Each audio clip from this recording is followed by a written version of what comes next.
M.E.D podcast. Today is a very exclusive, very special episode.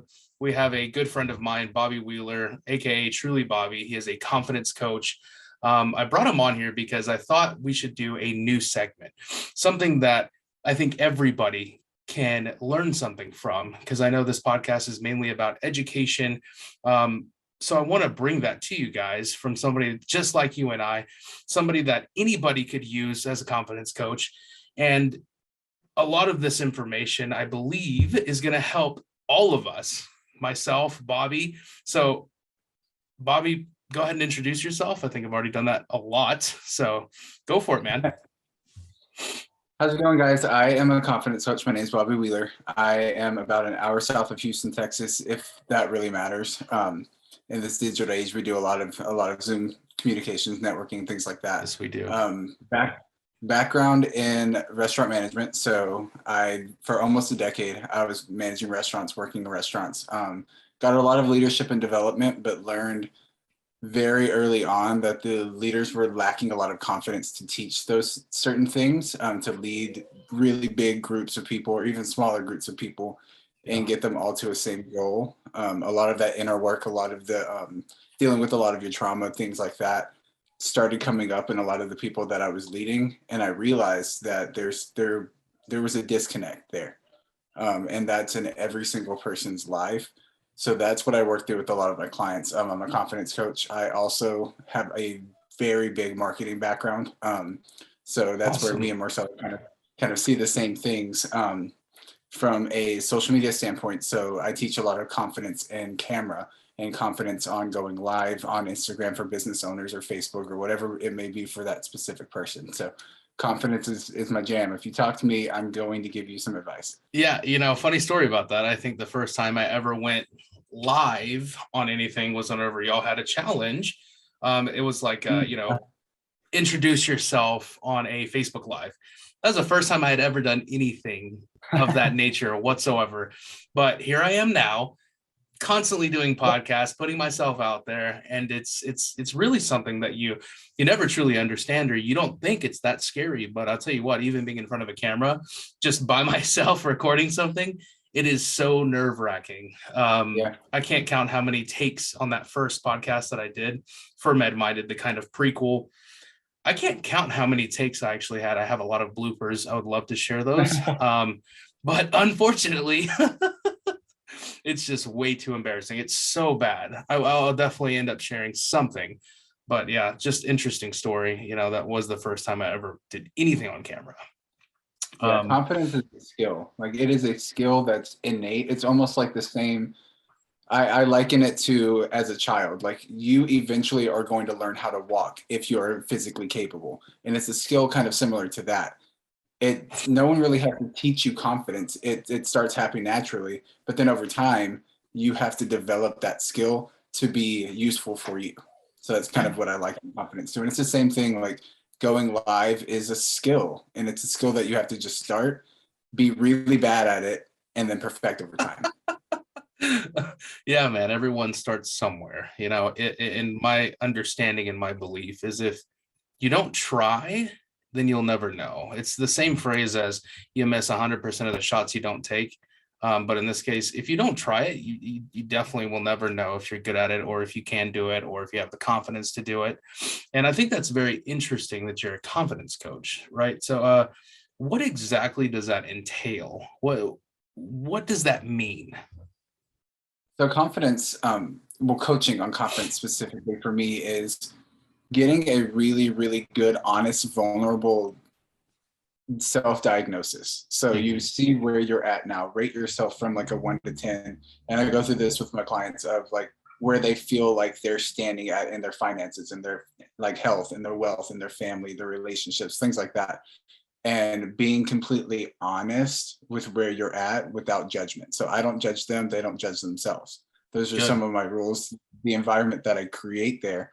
And then the confidence coaching goes from getting you not from a 2 to a 10, because I don't believe in that. I don't believe from going from a 2 to a 10 by the end of my program is going to happen for everybody in every single aspect. I believe that going from a 2 to a 2.5 is fantastic. Going from a 2.5 to an 8 is achievable. And then going from an 8 back to a 5 is realistic. So I teach those really, really tough mindset things of creating a life that you want and creating a way to show up to where people understand where you're coming from and what your intentions are. Wow, that's truly incredible, and I agree. There's no such thing as 2 to 10. There's no Yeah, such no, thing. there won't No, there won't you ever can't. be. But you see people teach it all the time, and those people you realize are the ones that are confident on screen or confident in a DM message on Facebook. But Yeah, then in reality, you see the way that they interact with people, and there's that fear or that shame or that guilt or that like that little small hurdle that they haven't gone over. And I deal with that myself too. But I tell people I'm vulnerable. I think confidence in me is vulnerability. yeah. It's also honesty. It's being Yep. honest about what you can and can't do. Here's a question for you. So, who are some of your clients? Who do you usually see wanting confidence coaching, or people that you see lacking confidence? That's a good question. For me right now, I am client free, which is really great. And starting 2022, getting a really good plan. But the ones that I've worked with before previously were some of the ones that were doing the work very, very consistently. And I would 100% take them on as clients right now. And the people that I see succeed, is that your question? Like who would succeed in my program? No, not so much that, but it's more or less like what kind of industries? Who are these people? Are they managers? Are they Gotcha. everyday people? Are they other coaches? Are they social media gurus? Are they people that want to get into these types of things? Like what kind of people? What industries? What level are they at? So some of all of the above, but also none of the above. So I work with people who have previously felt confident and want to be back in that place, Hmm, but also have a responsibility larger than themselves. So I see. that could be a father who is not feeling confident in his family and being able to, he has that role, that responsibility as Oh, the head of his household to show his family the confidence that he needs. Or it could be that business owner who has 25 people directly under them and then what, like 100 directly under them, that they have that need, that responsibility that they feel like they're not delivering on because they can't confidently express what it is that they feel. yeah, that's incredible. That's so versatile, Yeah. and honestly, I'm so massively impressed right now, just by what you're saying and kind of like narrowing down who can receive confidence coaching. Bobby, I remember we used to work together.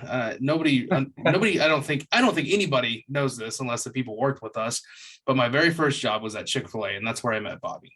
Honestly, Yep. technically we went to school together. I just didn't know Yep. you until then, you know but it's just so incredible to see. I think it's been what, 10 years? Yeah. Was it More. 2012?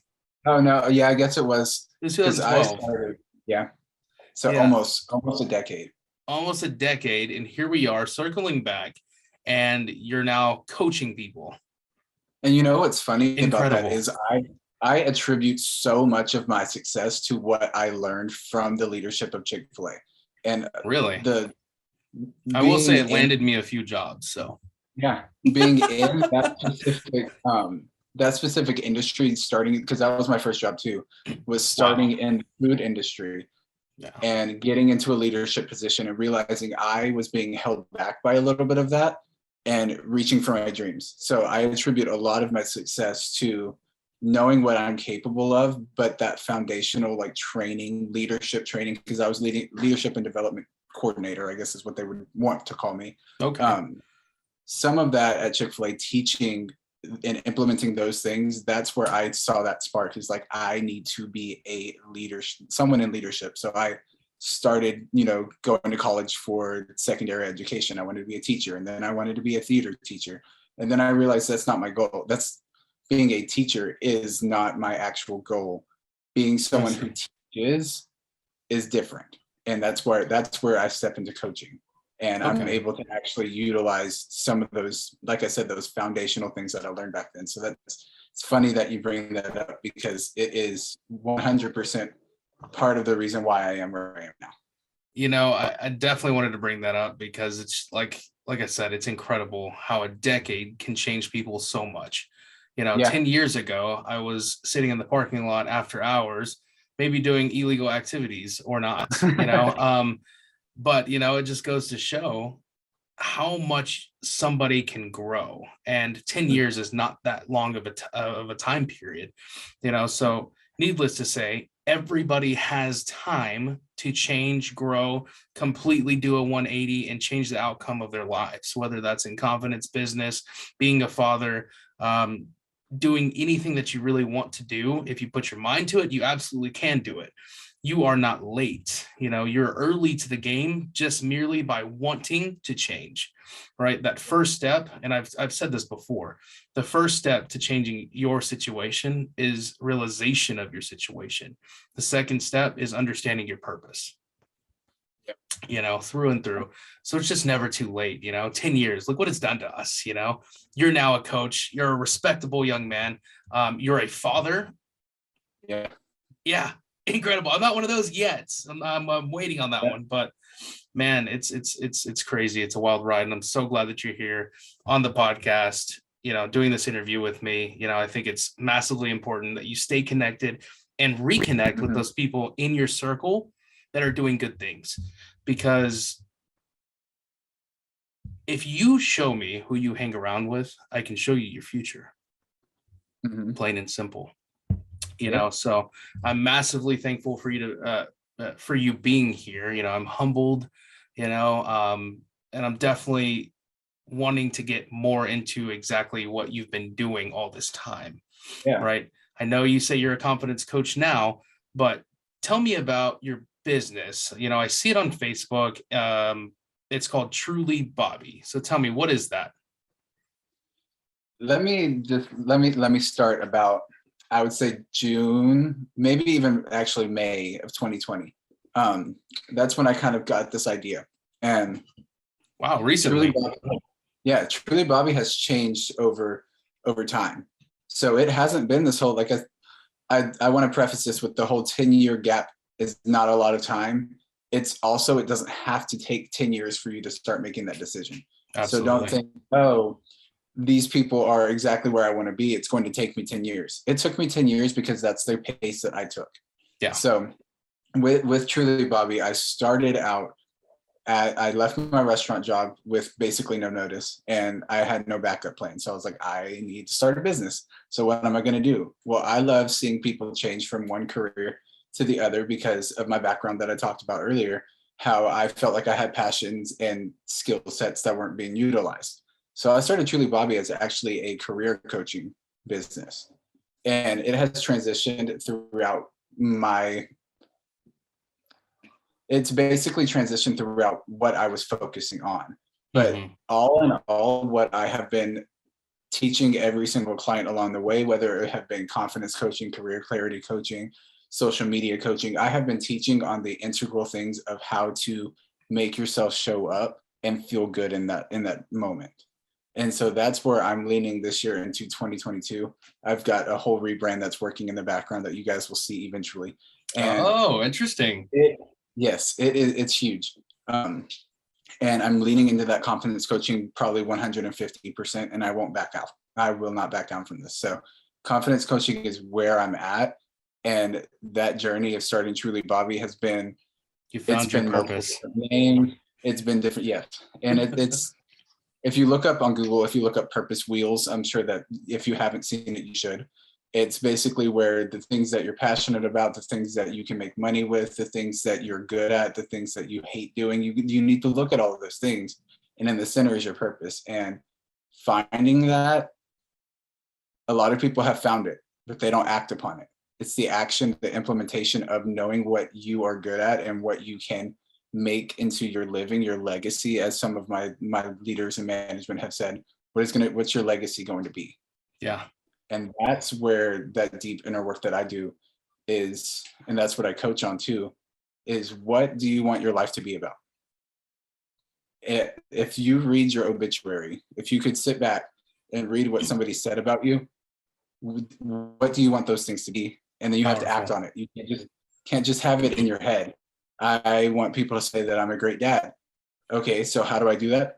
I go out and be one. I want people to say that I was a leader, that they could depend on me, that I showed them how they can be themselves. So what do? I act on that. And that's where my business has started to grow into. And I've seen so much success over the past, I would even say 3 to 4 months, and just knowing and acting on these things that it lights me up. And I see people see it. They message me all the time, like, what are you doing different? I'm not doing anything different. Literally nothing different except for there's passion behind it. And people see it. Wow, that's powerful, dude. That is absolutely powerful. uh, so you say you're 150% into confidence coaching. Mm-hmm.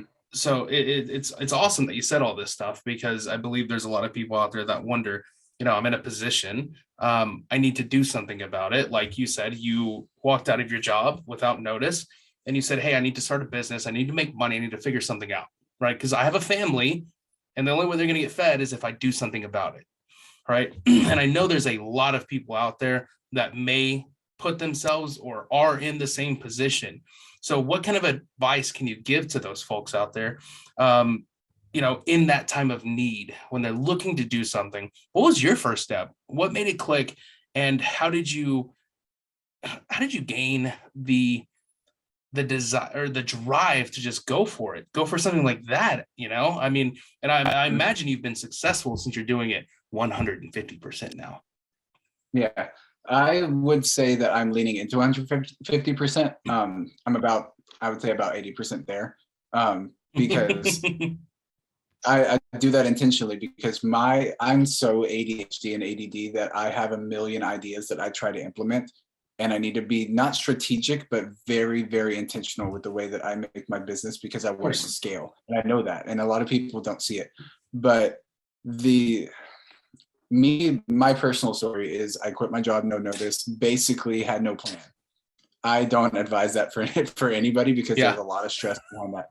And it got me into a lot of situations where I have a lot of faith in myself, which is good, because I've done a lot of this work. I've done a lot of confidence work. I've done a lot of planning and self discovery through a lot of this stuff.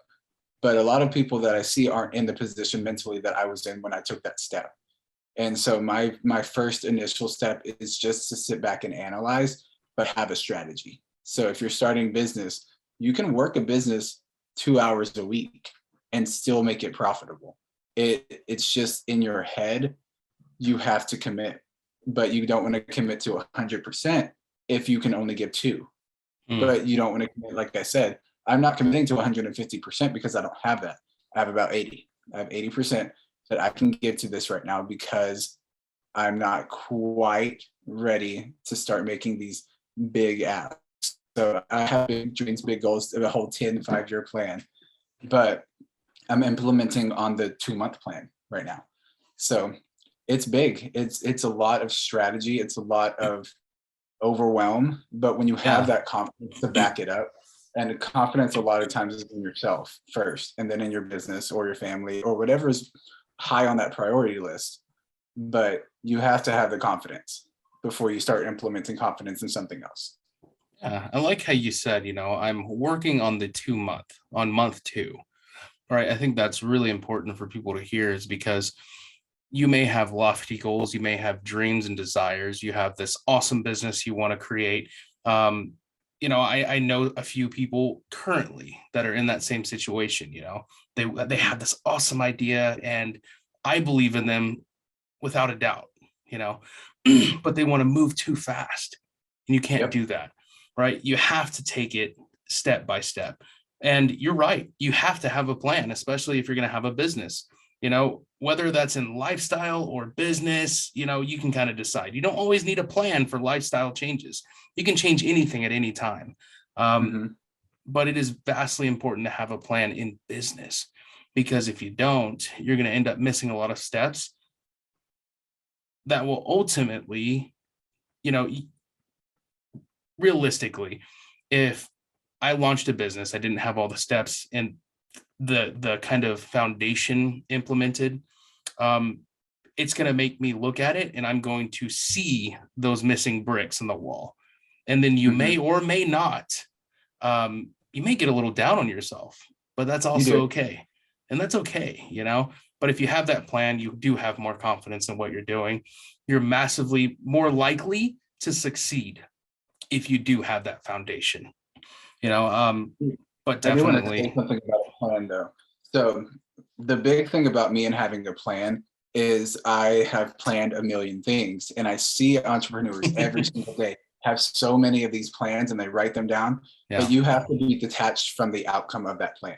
So I don't throw numbers around when I do plans. I don't throw even like in like health and wellness and fitness. Like I'm not stepping on a scale to try to lose 20 pounds. I'm just intentionally, I'm intentionally being more fit. That's it.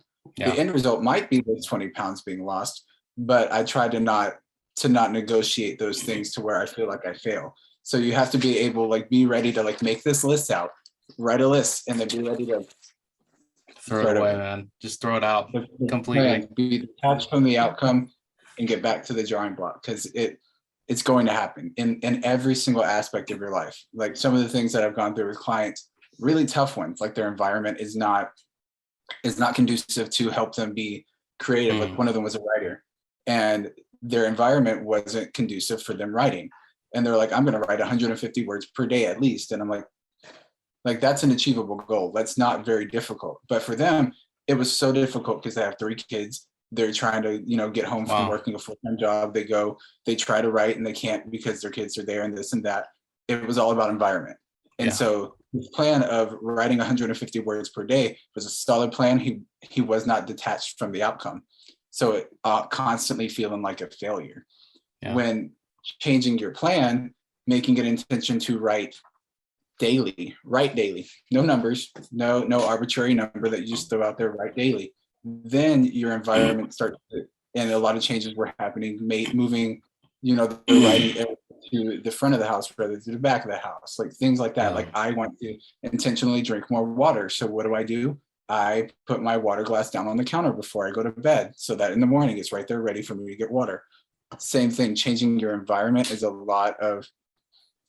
it's a lot of how you succeed in life. Like if someone wants to go and run every single day, I advise not to say run 4 miles a day, run this many amount per day. Just consistently do something and make it hard for you to not do that thing.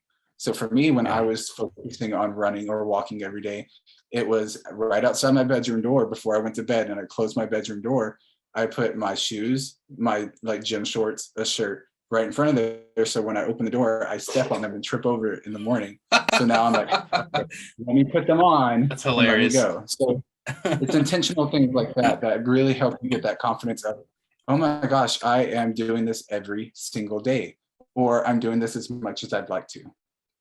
Yeah, awesome. Yeah, no, I think that's a great plan. Set your shoes up so that way you fall and trip and you're like, man, forget it, I'm going running. That's a great plan. That's great. Those are great habits to form. Mhm. Me personally, if I don't set a number, right? If I don't set specific goals, then I tend to get distracted. And I think that's Yep. a lot of people have that issue, if they say, hey, I want to work out 4 times a week. Yeah. Or what did you say? I want to run every day, right? Mhm. What does that mean? What's the definition of running every day, right? Right. They'll probably never do it. Mhm. That's just, in my opinion, that's how I am.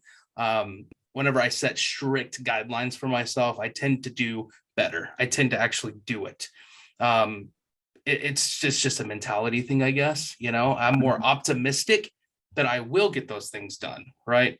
So if you have a negative mindset of yourself, then maybe you won't do it, right? If you set a number and you see that you keep failing, like your guy, if that person said, I'm going to write 150 words a day, and he doesn't do it, and he gets down on himself, he's not being very optimistic of his success. He's being very pessimistic.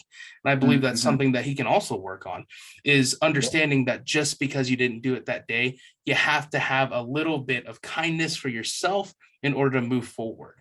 If you do not have kindness for yourself, you're going to fail massively, right? Honestly, you have to be kind to yourself no matter what kind of changes you're going through, whether it's in business, life, spirit, health, it doesn't matter. Schoolwork, if you're not kind to yourself, you're going to get down on yourself and you're going to fail over and over again. If you want to succeed, you definitely need to be kind. One of my mentors put it to me this way: have grace for your pace. That like Bingo. that That's that awesome. right there changed so much. Like, have grace for your pace. So like the same saying. I totally agree with that saying.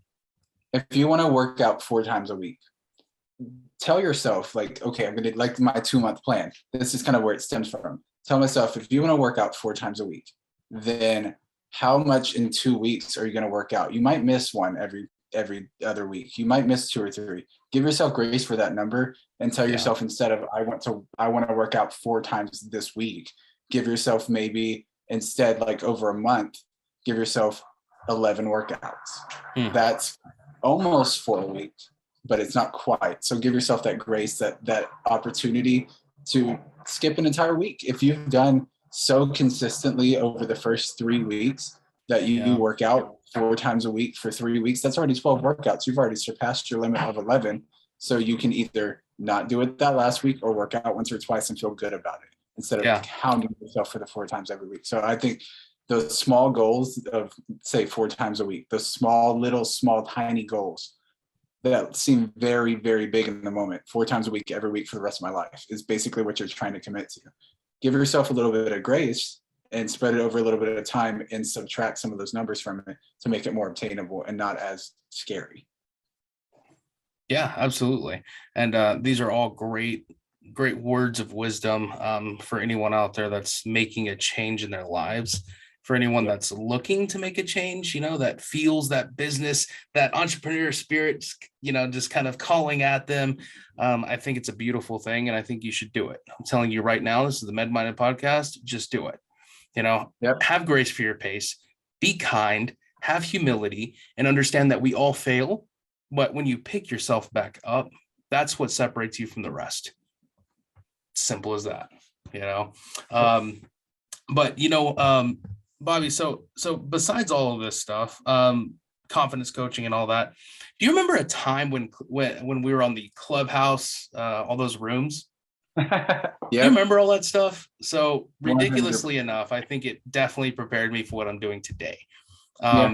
So what is your mindset about those Clubhouse rooms and kind of the influencer status that they put on people in that?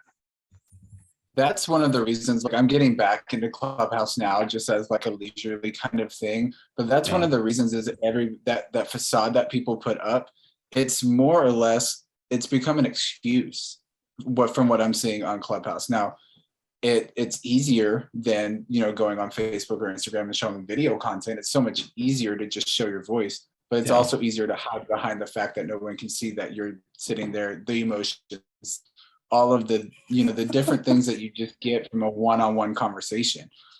But you cut through a lot of the noise. And I do love Clubhouse for what it is, but I also saw Clubhouse for what it actually was. And it was the people that were in the specific rooms that were making themselves look bigger than they actually were. So I have a grudge with Clubhouse. I have an absolute grudge with it, because I am so sick and tired of these influencers putting themselves in a room and only inviting influencers up to speak. It's one of my big pet peeves for the world right now.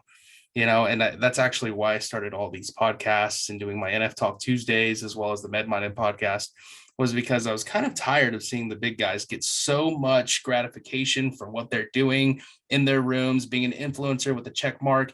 And I know that may sound like jealousy, but it's not. It's more or less, when do we get a chance, right? How often do you get into a room?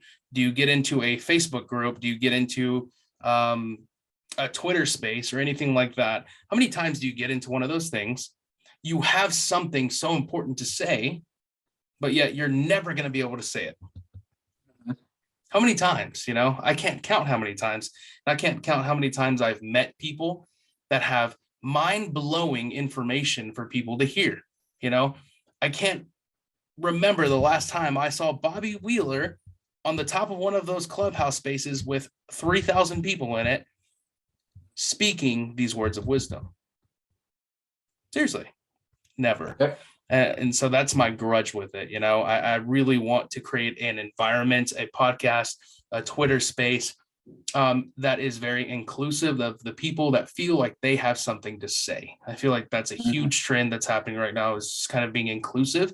I'm in all these NFT kind of things. It's blowing up. It's awesome. It's fun. It's exhilarating. I love it. And I created a space, a Twitter space for it. And so far, the only feedback I've gotten is thank you for letting us say something. I think it's awesome. And, actually, if nobody knew this, Bobby how many meetings did you have today? Today? Today. Like today specifically 3. Today specifically 3? Mm-hmm. How many have you booked over the weekend? Or, so since your post, so originally, me and Bobby were supposed to have an interview. Yeah. So just a quick interview to talk about. My goal for this year is to speak on 40 different various stages. So this being one of them. And my intention behind that is almost the same exact thing that you're talking about. Letting people have a space where we can talk about the important things and not have all of the noise.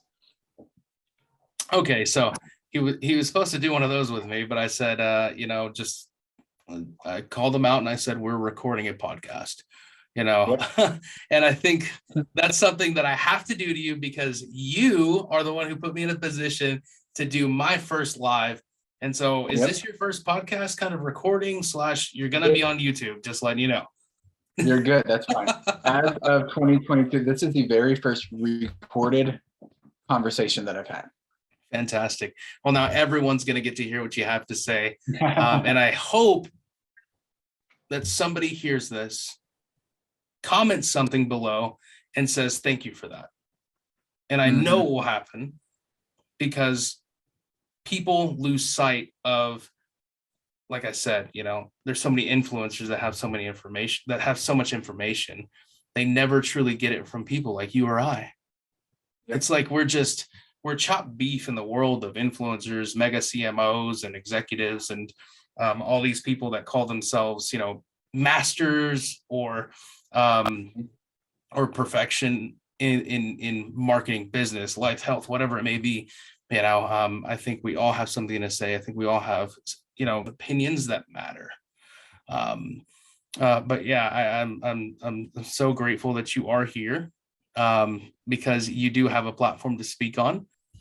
I love it. Yeah, a lot of the people that I'm talking to, that's kind of the avenue that they're going. I like live videos too, but it's like that disconnect that you get at moments like this that I'm not there for it. What do you mean the disconnect? Like same thing, like we lose our train of thought all the time. Every single person. And it disconnects our audience sometimes. But I love lives for that reason too, because then that's a vulnerability aspect. So very interesting. Yeah, no, I recently got into podcasting because like I said earlier, it's just kind of one of those things that I really wanted to do, to put people up on the stage that don't usually have a platform to speak on. And for me, that's super important, and not even that, just education and teaching people and having people up here that have a lot of good information to tell. My first ever real full med-minded podcast, I had Omar Dar, the CMO of Republic EMS, and we were just talking about EMS and business and leadership and things like that. And I got a lot of feedback from it saying like, hey, all this information was great. This is a great interview. My first NF Talk Tuesday with the Ethereum Towers, which is, they're a pretty massive project right now in the metaverse. I wouldn't even say the metaverse, because people tend to think that Facebook created the metaverse. That's wrong. That's wrong. Yep. They have branded something called Meta, but they are not the metaverse. I just want to get that out of people's heads. Facebook does not control Web3, the metaverse, crypto, all that stuff. Look, there's, I think, close to, I don't know, I would say like 10 different metaverses out there. Crypto voxels, Sandbox, Decentraland. There's a bunch of them. But anyways, yeah, so that first NF Talk Tuesday podcast with Ethereum Towers, man, like he put a lot of information out there. I think it was incredible. Just the amount of like knowledge the guy had. I was like, oh my gosh, I felt small just talking to him. I was like, man, dude, I should have educated myself a little more before I did this.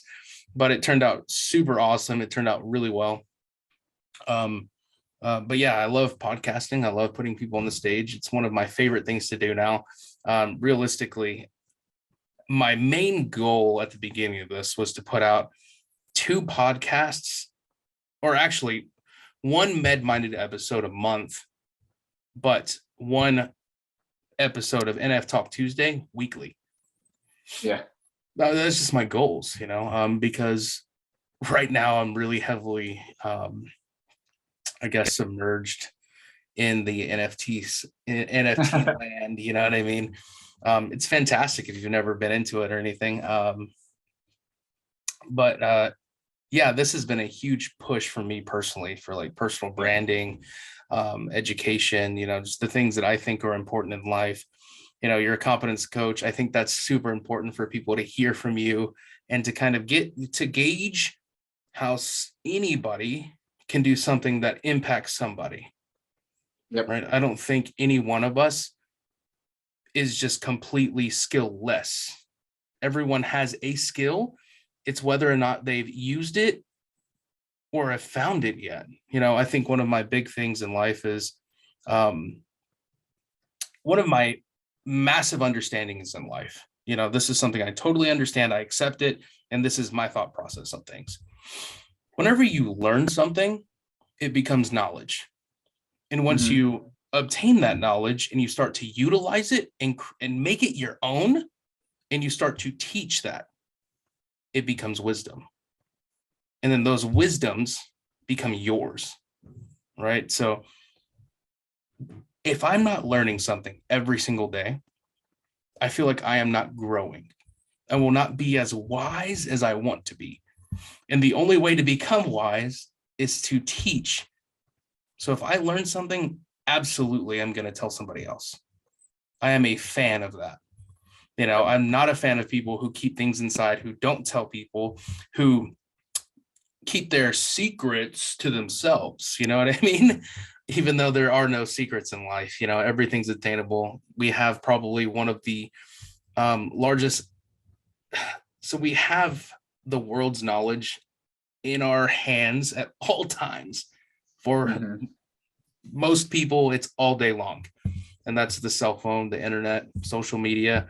I feel like even now, why it's important for us, so you and I, to be sharing this information is because right now, just, in my research, people trust Bobby Wheeler or Marcelo Diaz's Facebook post more so than they do CNN, Fox, or any other, media outlet.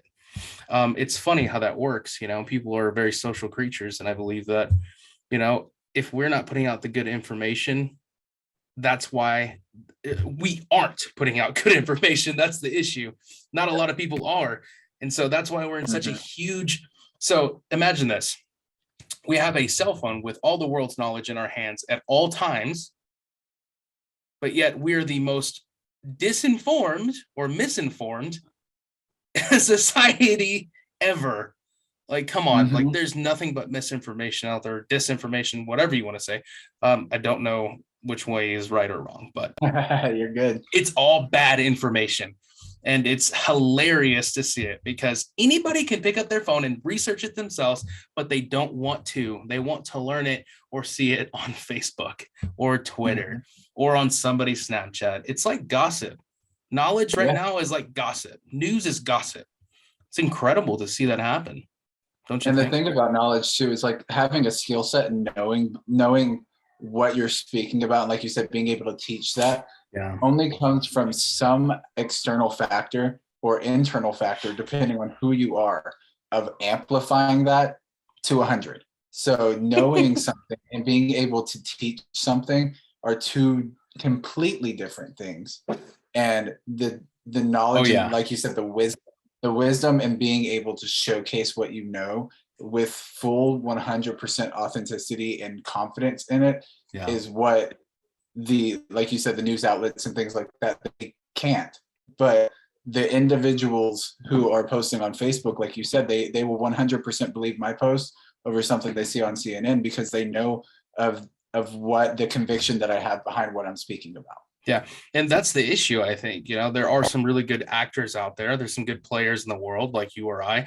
But there's also some very negative players out there too, right? They'd rather use pessimism instead of optimism in order to share or in order to sell their story, to sell their Facebook feed, basically. I think a lot of people out there are really listening heavily into the pessimistic side of things rather than going for kindness. Or if there are a few good ones, a lot of people are getting their information from really bad sources. And I hate to see that. I really do. It's even just like one of the big things that I've seen, even just like the implementation of knowledge or the even brand value. If you boil it down to what it is, the Facebook whistleblower that happened here recently, they went out and said that Facebook will always value profit over security. And people know that. People knew that before. But the thing is, me and my brand will always value love over the gatekeeping or the secrets or the knowledge. Like, I'm not going to keep that from you. Even if you're not one of my clients, I will treat you the exact same because I have that love, that compassion. And it's compassion. It's the implementation and the accountability that I sell. It's the not even hand holding. Like, people will say that and utilize that. I don't hold people's hands. I won't. The thing is, I am that accountability partner that people crave. And it's the social connection. The same thing that we've been talking about this whole time is the connection between one person and another person is going to be 100% the reason why you believe them. Yeah, absolutely. I think everyone can judge character pretty good on their own behalf. I think. I mean, if you can't, I'm sorry, and I think you need to work on that. Accountability is huge. I think that is completely lost with a lot of these big corporations right now. I'm reading a book. I don't know if you've seen it. It's called 12 and a half the 12 and a half book by Gary Vee. So he talks about emotional intelligence, right? EQ, not IQ, EQ. That is your level of being able to display the proper emotions in any given scenario, right? And he talks about accountability a lot. And not only that, but accountability is huge, and it's not being displayed right now. Like you said, I mean, they'll just straight up tell you, like, hey, we value profit more than you. That's just what it is. And if you put value in things like that, then they're going to continue to do that. And that's a huge issue for me. And just like you said, everything that I do is going to be 100% on me, right? That's accountability. It's understanding that no matter what you do, whether you're putting off a negative vibe or a positive one, you have to be accountable for your actions and how you're displaying yourself, whether it's my personal brand or my business, my podcast. If it seems negative, then that's on me. I need to figure out how to not do that, right? But quite frankly, I don't think anybody's really paying attention to it because it's the hot fad right now is to treat people with disrespect. The hot fad is to not be accountable for your actions. It's to point many fingers this way, but never pointing the thumb back at yourself. It's never saying, hey, this is my fault. This is my bad. I'm taking accountability for this. This is my screw up.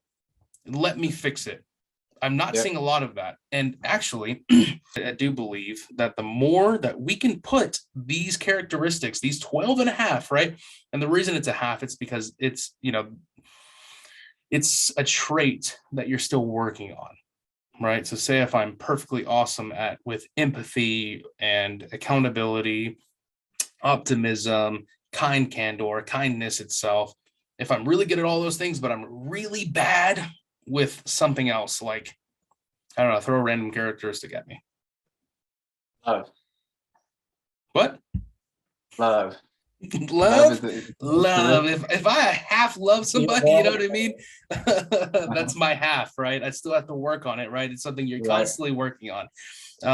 But yeah, so I think the more we make these characteristics, these great characteristics, these great traits that makes a really good leader, someone that has a really high EQ, the more we can make these things popular, the more we can start selling that kind of leadership. And the more that leadership sells, the better off this world's going to be. 100%. Yep. Absolutely. And leadership too, like even the small, like you talked about your decisions that you make, leadership's in any specific industry that you may be in, even if you're in the small, like the smallest industry, which I was in, which is the restaurant industry, the very, it's looked down on a lot, even fast food. Like that's a lot of people's first jobs and they're going to be flipping burgers their whole life, like things like that. People have that mentality, but the ownership of those decisions, like when I worked at full service restaurants and I cut shifts, or Yeah. I made a decision to send some people home because I thought it was going to be slow, and Yeah. it's not. Those decisions I owned, and the people that I was working with, not the ones that were working for me, because those are language differences there. The people that I was working with appreciated the fact that I made those informed decisions and asked them like, hey, do you feel like it's safe for me to send so and so home? Yes or no? And even if I didn't, they knew that I was going to roll my sleeves up and get ready to go. And that's the difference in leadership. And a lot of people don't see that is you make a decision, stick behind it. It might have been the wrong decision, but you're going to stick behind your decision and realize that that's not the one you're going to make next time. But you did make it and it wasn't the wrong decision in the moment. I made that decision. I'm owning up to it. I won't do it again, but I did do that. Yeah. It's the same thing. Yeah, absolutely. It's almost like, in the moment, just this is a scenario. In the moment, say I caught an employee stealing from the company, right? What do? Right? Do you go immediately on the defensive and start attacking that person, right? Saying, Mm-hmm. you stole from us, you're fired, get out. You can do that. Ultimately, you can do that. And that's a very successful strategy sometimes, but there's also something else. It's called empathy, right? It's understanding and being aware of your employees, or like you said, you were going to cut shifts. Maybe that person needed to be cut because something's going on at home. You just don't know that. And I think that's what makes a great leader.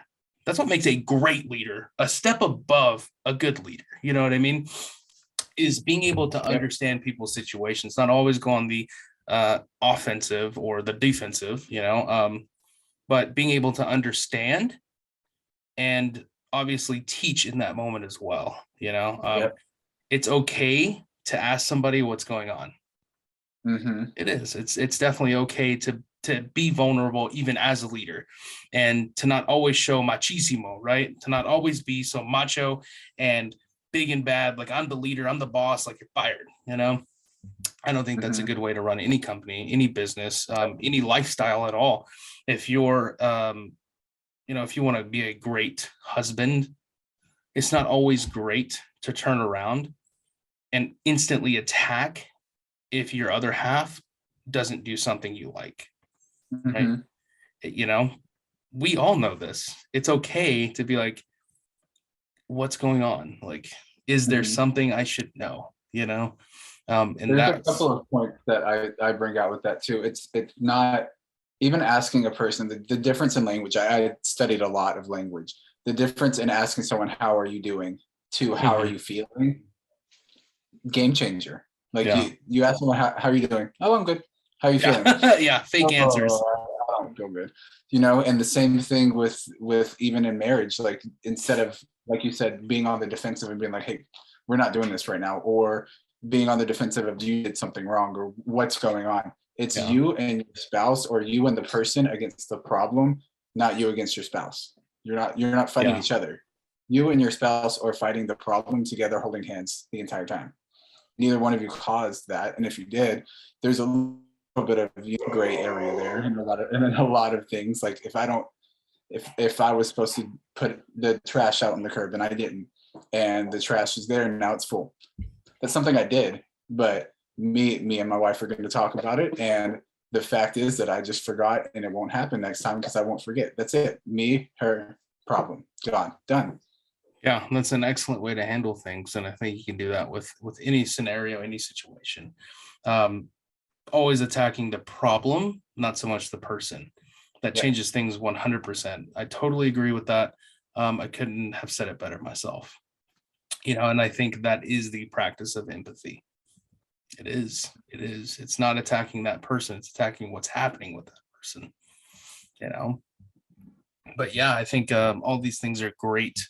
It's great advice. Life's been crazy, dude. Honestly, Yeah. I don't think I've really updated you about everything that I'm doing, but Give me obviously one. I'm doing podcasts. Um, so currently in my 9 to 5, I'm a marketing director in an emergency room. So COVID's been absolutely insane. And that Yep. is mass hysteria at its finest. Seriously. It is Uh-huh. absolutely nuts. It's insane. So I've been dealing with that during my 9 to 5, but then I get home. I'm immersed in the NFT space, which takes up a lot of time because the NFT space moves very fast. The Yeah. crypto world is very fast. So if you're not always constantly checking up on it, you're going to miss out on something. And ultimately, you're going to miss out on a lot of things. You can't always expect to be on top of everything. And Mhm. so I completely stopped worrying about that.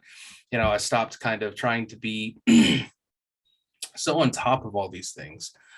Because then I also started my NFT podcast, and I've talked Tuesdays, started my Med-Minded podcast, um, doing all the edits and stuff like that, really trying to release a brand. I have my Instagram for Med-Minded up. I stopped kind of posting on my LinkedIn. I do every once in a Uh, while because I feel like that's just not my platform. yeah, it's not mine You would either. you would think that as a marketer or somebody that's trying to be a marketing consultant, you would think that they would go to LinkedIn. But Yeah. for me personally, it's too expensive to advertise, Hmm. and it's being used as that same kind of energy that you get from I don't know, it feels fake, if that makes Yeah. sense. A lot Yeah. of people on fire to be a it sounds really bad because some people out there are very on fire for for their industry, right? But Hmm. everybody just is so on fire for their industry. I don't believe them. Yeah. That's I don't the that's I the don't problem I have. believe it. Mm-mm. It's the same thing. Like I feel like Facebook is more or less the most realistic expectation that people set, and Instagram is also getting to that point, which is good. But the vulnerability and Yes. the authenticity is not there. Like there are LinkedIn people that will go and create your LinkedIn profile for you and make it sound Wow. fantastic, amazing. And you pay them, and you've got all these accolades and all these reviews and all these Yeah. people back and forth. And there's like hubs on LinkedIn that you can join, and they Yeah. interact with each other's content, and you pay for them. And it's like, what you do the same thing. People buy Instagram followers every day, Yeah. but in reality, it's like, where do you actually see the success is in those connections, those conversations like this, or Yeah. on a like messenger conversation real quick, or even the real ones on Clubhouse. Like you see that, and you get into the right spaces, and marketing is easy at that point.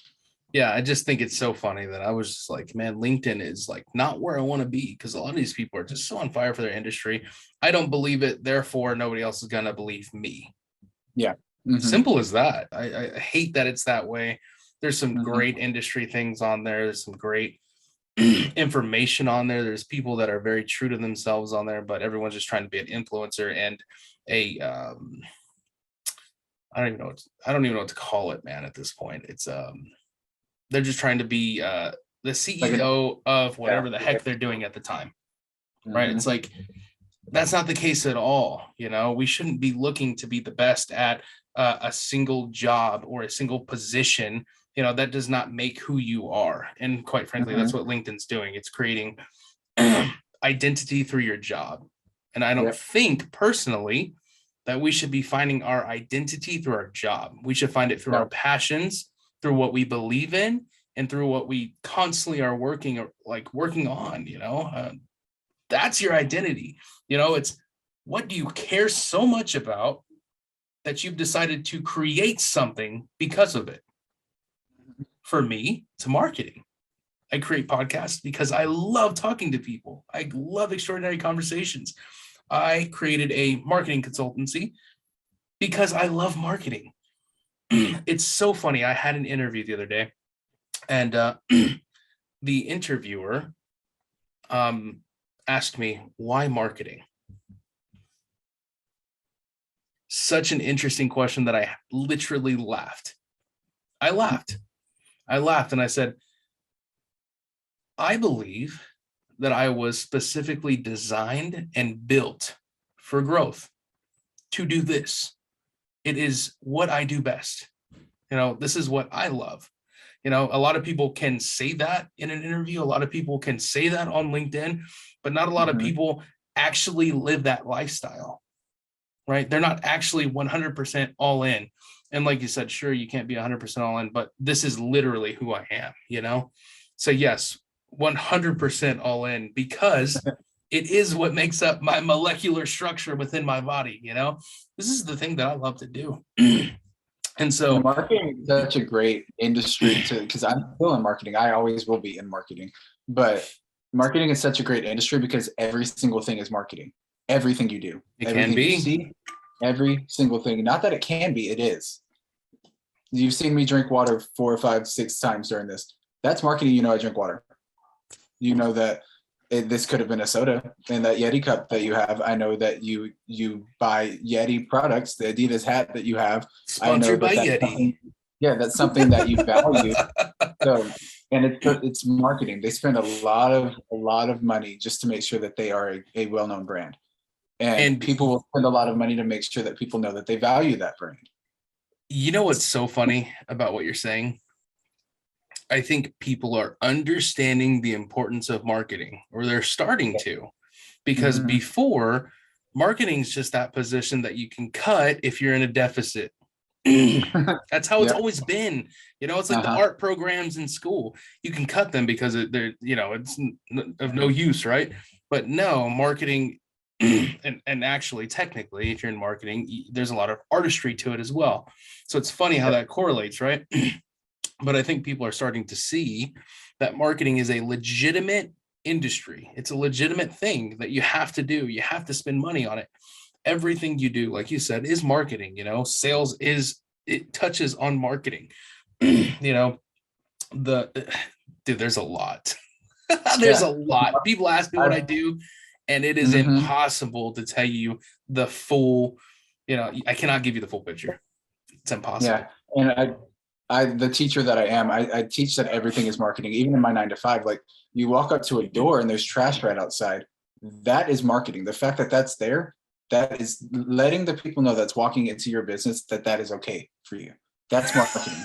That's bad marketing, but yeah, okay. I am. It's the same thing. That even when I worked at Panera Bread, I was in Pearland, and we had a pressure washing company come out. And they were like, hey, do you want me to pressure wash from here all the way down to the sidewalk? And I told them no. And they're like, what? Well, we're not charging you anything extra to pressure wash from here all the way down. I said, nope, you stop where my business is. They're like, what do you mean? I said, the second that is not Panera Bread anymore, do not pressure wash anymore. And they're like, why? I said, because when my customer walks up, they see that Panera Bread is clean and everything else is not. And it's marketing. That is marketing. It's the same thing as when people are super excited about the fact that they have the best lawn on the whole street, they make that distinct line so that people will know that is their yard. That's actually super insightful, especially with Panera Bread. That's hilarious, but it's so true. It is so absolutely true, and I agree with that. That is very funny though. You're a jerk. You didn't go all the way to the sidewalk. Oh, forget that, man. Yeah, no, I agree, dude. If they don't want to pressure wash their sidewalk or their driveway, that's fine. But yeah, man, I'm not so focused on what I could do. I'm focused on what I am doing now. I think in my first podcast I actually messed this up, but I figured out what the phrase was, and it's one of my favorite phrases of all time. Or it's a quote from Kung Fu Panda. And I'm gonna say it again because I fucking love it. It is my favorite. It's so the exact quote is, the past is history, tomorrow is a mystery, and today is a gift. That's why it is called the present. Mm-hmm. It's such a like awesome like quote, dude, from a little turtle, Yeah. cartoon turtle on a kids movie. Fantastic, Right? dude. Are you kidding me? Like that is so truthful. It's so honest. It's what I preach day in and day out is stop tripping on the sticks in the path that you walked a mile ago. Stop doing Mm-hmm. that. You got to move forward and also watch where you're stepping now. You're never going to see the end of the trail. You're not going to see what's coming most of the time. But you can see what's happening now. You see where you're stepping now, so I just think that's massively important. That's why I kind of transitioned from going gung-ho on that to 10% that, Yep. 85% this, and then the rest, obviously whatever the heck else is going on in my life. But that's kind of what I've been doing. That's where life has been headed, and I I love love it. it. I'm enjoying it, dude. Seriously, ever since our clubhouse talks and all that stuff, because you remember, I was like, so what would you I was so nervous for what was to come with my business. I was hesitant. I was nervous. I was kind of unsure. I couldn't really see everything in front of me. Um, and that instilled a lot of fear for me. It really did. And I think once I stopped focusing so much on what could be and how to get there, and I started focusing on what I can do and what I am doing now, life started being a lot easier, right? I Mm-hmm. started being less fearful of what was happening. And I was able to put myself in the moment. And when I put myself in the moment, lots of good things started happening. I was very successful because I started living in the now instead of wondering about the future. You cannot dwell on things. You can't do that. And like that touches to like my eventual like brand mission, and my big dreams are like to create an environment where people aren't operating business out of like fear, guilt, or shame. Those are three Yeah. things that I just want to eradicate. And it it stems from the fear, like the fear that you had was fear of success or fear of failure. They look the same. They Yeah. look exactly the same. And sometimes we don't know which one we're afraid of. Are we afraid of this not working, or are we afraid of it being completely successful and we're not ready? And a Yeah. lot of times business owners, it's fear. And if we operate out of fear, you don't get to that eventual destination that you think is the end, and it's not. It's the middle or the beginning. And you don't ever get to the point where you want to be because you're too afraid of what will be. Yeah. Yeah. That's awesome, dude. Seriously. Yeah. If you think about it, I think it was a combination of both. It was a fear of like, so at that time in my life, when I created the business back in January of 2021, I was not ready to leave my job, right? Internally, I understood that I was not ready to leave my job. I was too afraid, number one, to take that leap of faith. If I did do that, leave my job and just do my business full time, gung ho, let's get it. You know what I mean? I was too afraid to take that step, but I was also very afraid that if I didn't take that step and I still worked on the business, it was massively successful, it would lead me to have to do that. Mm-hmm. Either way, I definitely was not ready, and it took me how long? If I remember, it took me 6 months to do anything, right? But Yep. once I did something, I realized this is not that bad. And funny story is, my first client, it's actually hilarious. We signed the contract, and I had one of my third party um, companies that I used for digital media, for so like website stuff. He asked me, "Hey Marcelo, have you even thought about how you're going to take payment?" And I was like, "No, actually, I haven't even thought about that." I was like, "You can write me a check, right?" And I was like, "No, that's not so professional." I was like, "I got to figure this out." And so probably 3 hours after signing, I finally had something set up to where they could actually pay me. And I think it's so funny. Like, I was so scared, so fearful. I didn't know what I was doing, but yet I know what I'm doing. that I totally forgot all kinds of things. And that's what I was talking about. Yep. If you just go and you don't have a plan, you don't have things set up, which you're never always going to be perfect. You're never going to be perfectly set up. You're never going to know what's to come because your business will show you that.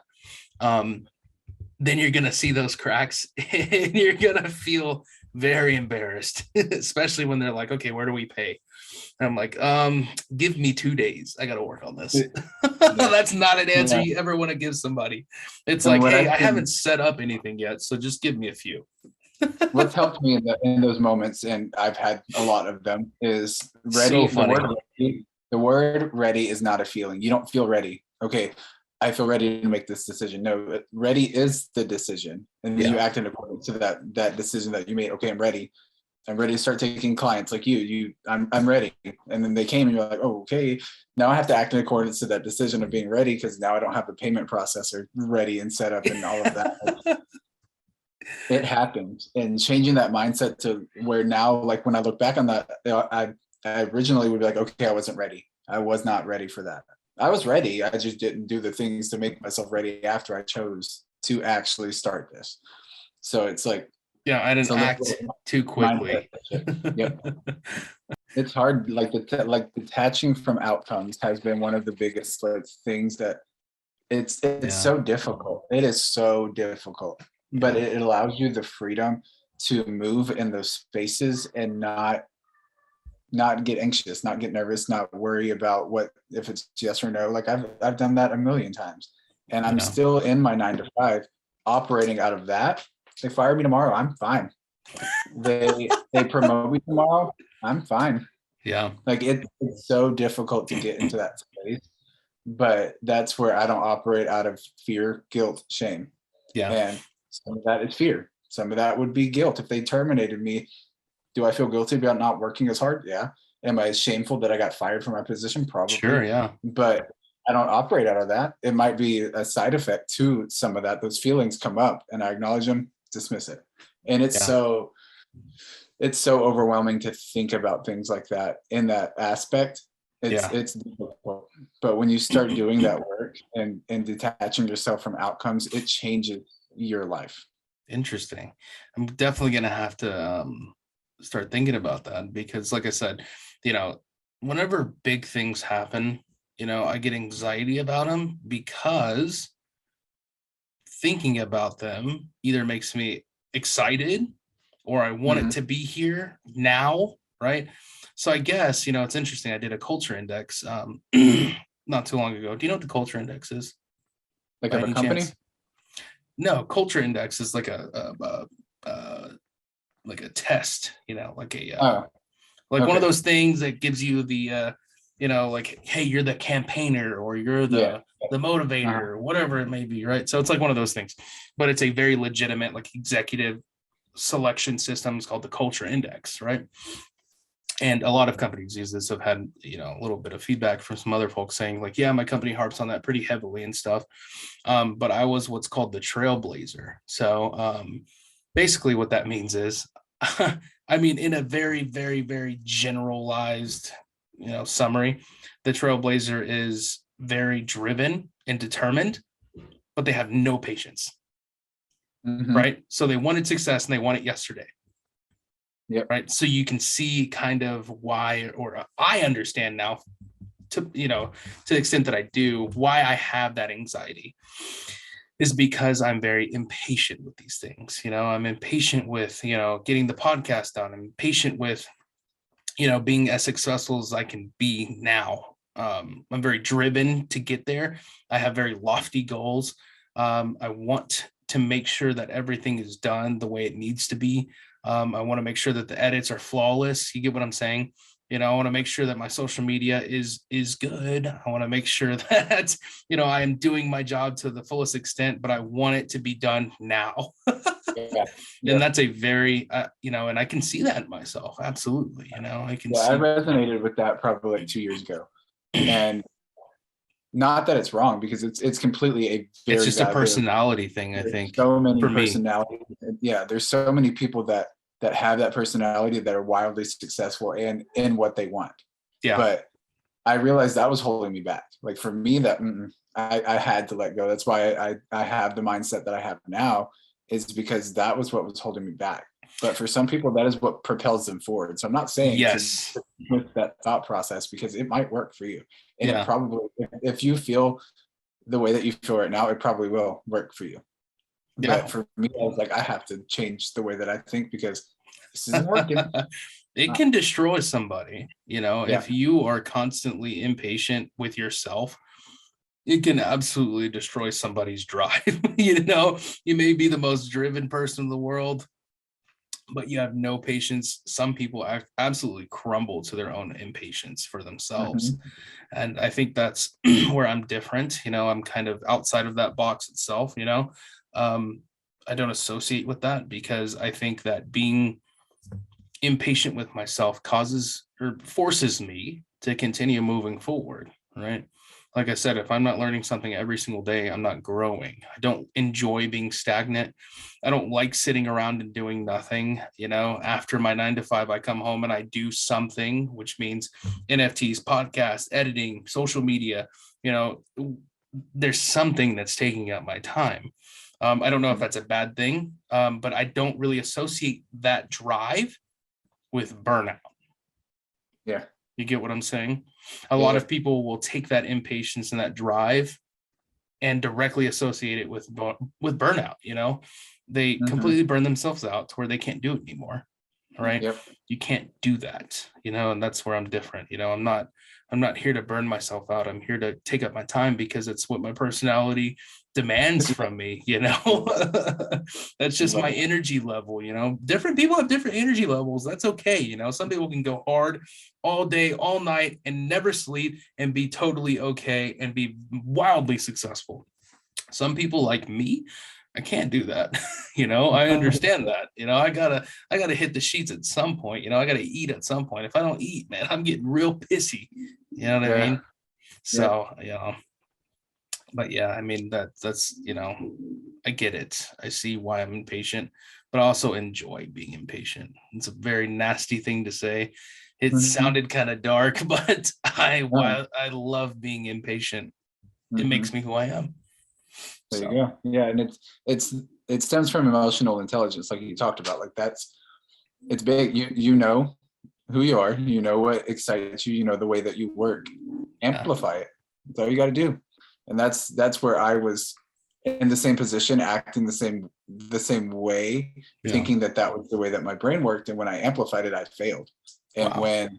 when I realized that that's not how I work, that's not how I operate, that's not how my business is going to operate when I Yeah. have employees and things like that. Like those are big thought processes, is like hiring other people, not contract work, but actually hiring and paying someone a salary. Oh yeah. You have to know the way that your brand is going to operate and be able to specifically explain that to somebody and know if they're a fit or not. And that comes with emotional intelligence. And they don't talk about that enough. They're like, oh, start a business, you'll make money. They don't do they Yeah, don't do that's not the how it works inner, ever. yeah, they don't do the inner working and the thought process and the mentality and all of the really Yeah. difficult days, the times that you sit there and you slam your laptop or you cry or you throw your phone across the room. Like that stuff happens. Yeah. And it brings More out the often than you think. real, yeah, it brings out the real emotions in people and the real thought process behind decisions. Yeah. Yeah, absolutely. Um, I think you're right. They don't talk about it. Mm-mm.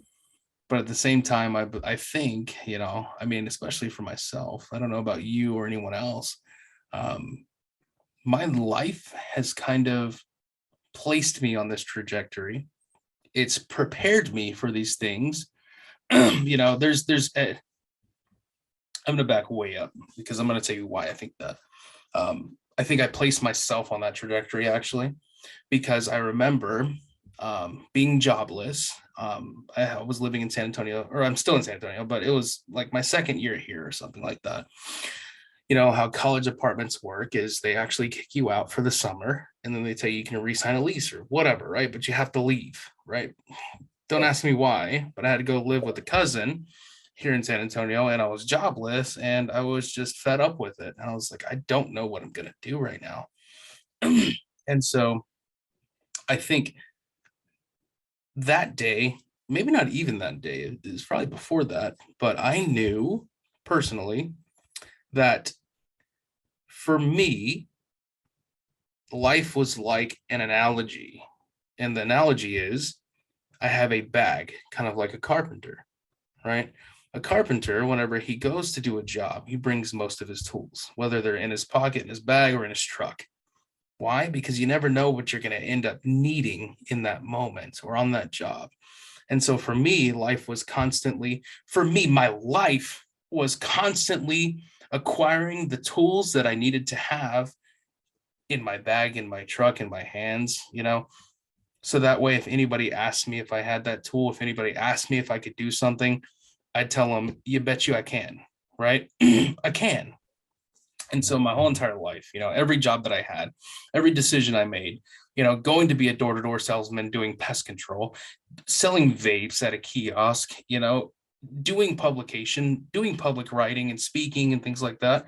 It was all for a common goals, because I wanted to acquire all the tools that I thought I needed to be successful in my life.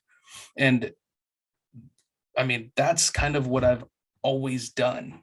And I think it continues to be that way. I think every time I do something, every time I decide to start a new thing, podcasting or the Twitter spaces, because I subconsciously am trying to add a new tool to the tool bag. Mm-hmm. I don't know why that is, but I think for me, that's why I am successful in being me, in what I do. That's why I have a passion for what I do, is because subconsciously I've already trained myself to always be thinking of what am I missing and trying to obtain that. Yep. I just think it's so interesting. That's where people are different, because me, like the way that I work and operate is essentially the same, except for I will just grab that bag and walk out and realize that I don't have the tool that I need, and then go back and have to go get it. And so that's the way that I see myself operating in that same analogy is, I'm okay with going out, but then when someone asks me for something, I have to make a separate stop and a detour to go get the thing that I need. It might take me longer result, but it's definitely going to take me longer. But I got out the door. I got out the door quicker. And that, I think, is in me. Like, I'm going to get up and go, and I'm going to do things. And then they're like, oh, you need this tool. And I'm like, I don't have it. I think that's where patience really versus impatience comes into play, is because so you're more willing to take more time to go and complete that job, or to get to the job that you need to be at, right? For me, I'm not willing to waste time. I'm going straight to the job. I'm going straight to that end goal. I'm going straight to that mini goal that I created a month ago. That's me in a nutshell. I don't have time to make detours. Even in my day-to-day life, when I'm driving around, I don't like detours. I like to go where I'm going. End of story. You know what I mean? And I think that's the trailblazer inside of me. It's somebody who wants to attack the world, but quickly, Yep. So that's the difference when, like, you see that people will resonate with you. And are you wrong? No. Am I wrong? No. Not at all. And that's where you will resonate with certain people and certain leaders and certain gurus, and you won't resonate with the other ones, or you'll resonate with one for a time. There was a time where I was really big into learning and studying what Gary Vee does. And then there was a moment where I realized he's got it. He knows what he's doing. That's what I'm pulling from that. That's the tool that I am utilizing from that.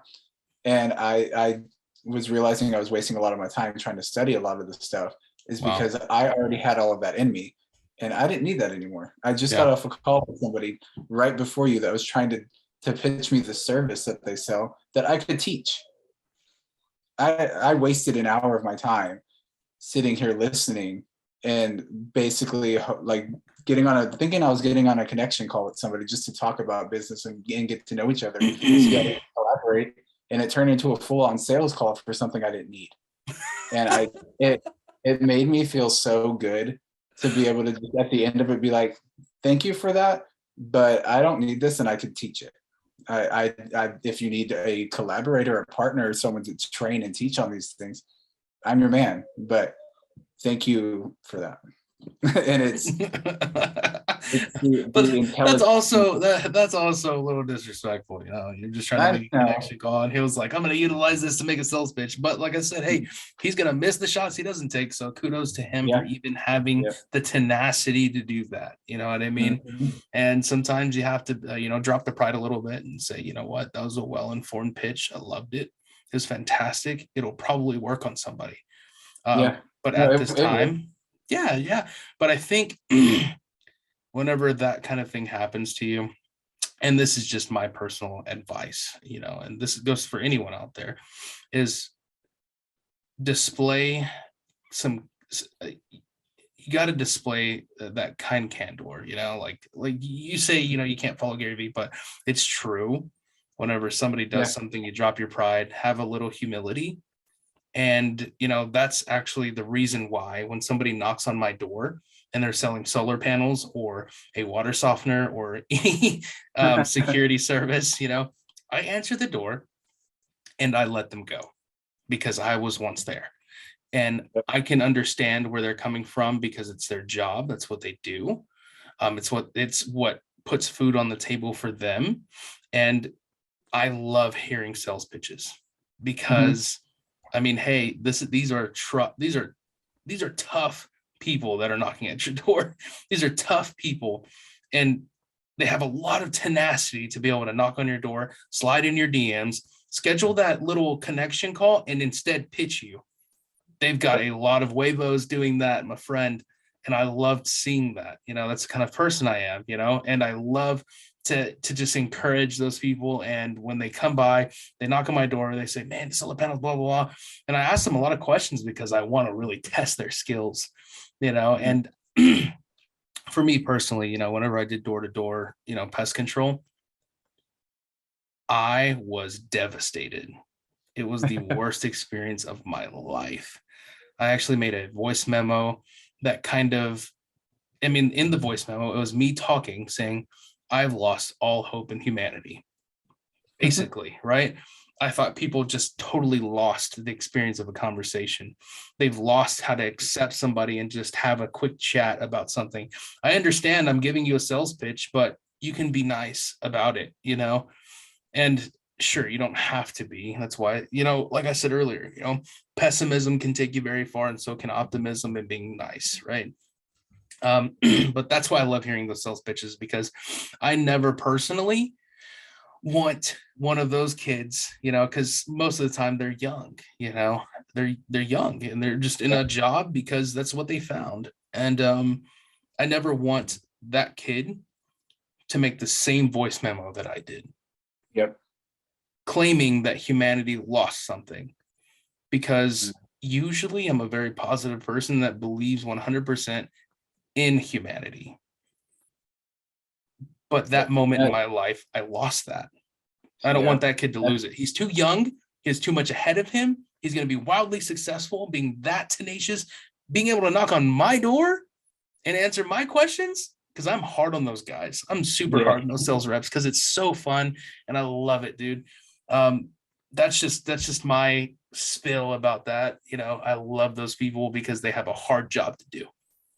Yeah, and I think like even the conversation that I had with that person that was trying to pitch me, it wasn't. I think I came off a little bit too blunt in the way that I explained it. Like I sat there 5 minutes in and I knew that they were going to pitch me something and it was going to take the entire call, the entire time. I knew. Yeah, you can usually feel it. in me, I sat. I was very patient the entire time, and then at the end, I was just thinking like, if I could have another conversation with this person and just teach them how to sell, because sales and marketing are the same. They're one and the same. If I could just teach her one thing that I know, she could have sold me the first 5 minutes. And it's crazy to see the difference in that. And that's where the operation of love comes out. That conversation's not over, even though I was like, I wasted my time on this call. I will definitely generate that relationship there to make sure and give those pointers, because I've been there. I could teach that course, like I was saying, I could teach that course that she was trying to pitch to me. Mm-hmm. And I don't have passion in that. That's not what I'm going to do. But obviously there's passion if there was an hour-long sales call. There's passion. Yeah, You know, definitely. Okay, it's just quick question. the thought. Quick question about what you'd said there. Why do you Mhm. think that sales and marketing are the same? That sales and marketing are One and both the the same. same. One and the same, yes. Sales and marketing, if you know how to market, you know how to sell, right? So you have a product and you know 100% the feature of this product. Say, I'm trying to sell you this glass here. This glass on it is from the dollar store, honestly, but it's because I need super cheap glasses that my son can throw around because he's very he likes to break things. Yeah. But Has to be I was trying to sell you this cup, and I marketed it as the best plastic cup that ever existed. I'm not going to make a sale out of that.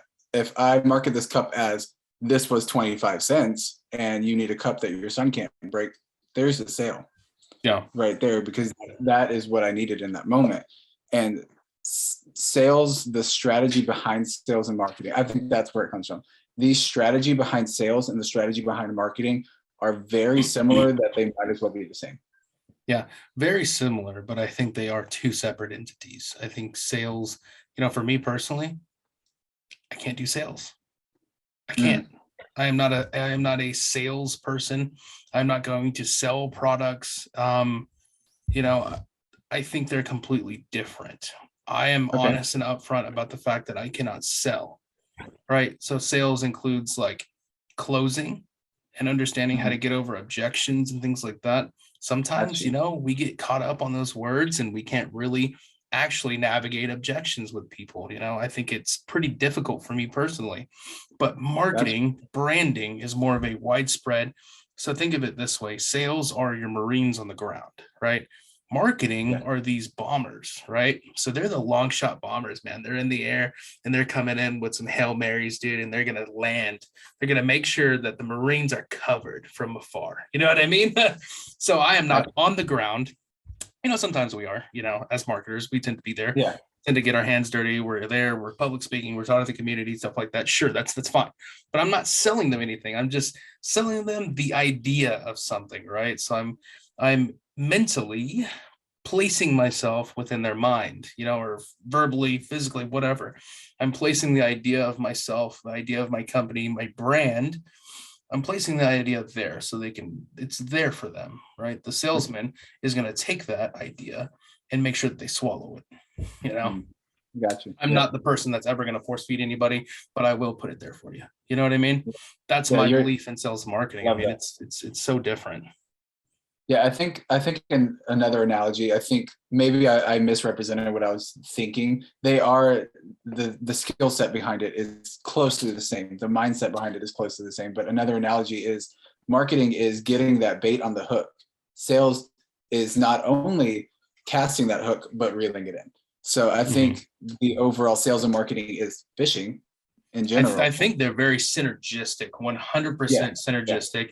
You need both. If you don't put bait on that hook, cast all day long, you're not going to catch as much. You might catch something, you're not going to catch as much. If you put bait on 1,000 hooks and never drop them in the water, what's the point? Yeah, absolutely. Exactly. It's exactly what I'm talking about. I'm never gonna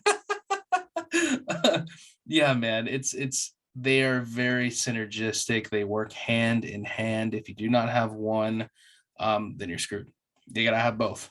Honestly. I mean, I hate whenever. Thankfully for us, there are sales representatives or salespeople and marketers, thankfully. Correct. Because if you don't have the other skill set, that's where you outsource that kind of stuff.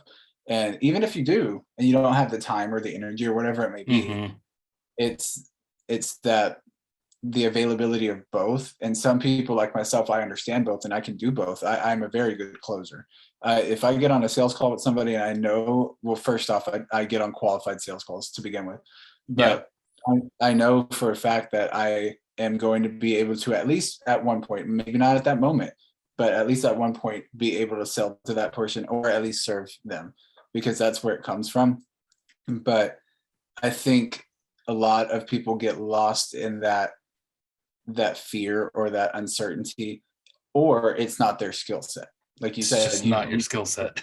sales are not for you. And that's where you say, okay, well, I'm going to hire an appointment setter and I'm going to hire a sales team, or you work for those people. Yes, absolutely. Not And I for, think I not think for, you it's work for those I think people. I think it's so powerful to place boundaries on yourself. Mhm. I would never try to cut someone's hair because I know that I don't know what the fuck I'm doing with a pair of clippers. I think it's important to set that line and kind of draw the line where you know you cannot cross over. And that's actually another important thing for people to know is do not overstep your boundaries because you Mhm. do have those boundaries, right? We may think we're a jack of all trades. Like myself, I consider myself a jack of all trades of many trades, right? But like I said, I'm never going to cut hair. I'm not going to do sales because that's where I draw the line, right? I'm not going to try to, you can try to attempt to do those things, sure, but we also have to know our strengths, our weaknesses, and what is our skill set and what's not our skill set. We do have to understand those things. Yeah, and it's important too. Like a lot of business owners, a lot of entrepreneurs I connected with probably over a year and a half ago. A lot of people that were in the same shoes as me. They were just starting, getting ready, and there's a fear of letting go of control in business. Like I am 100%. Yes. I'm 95% sure that I eventually will not be doing everything.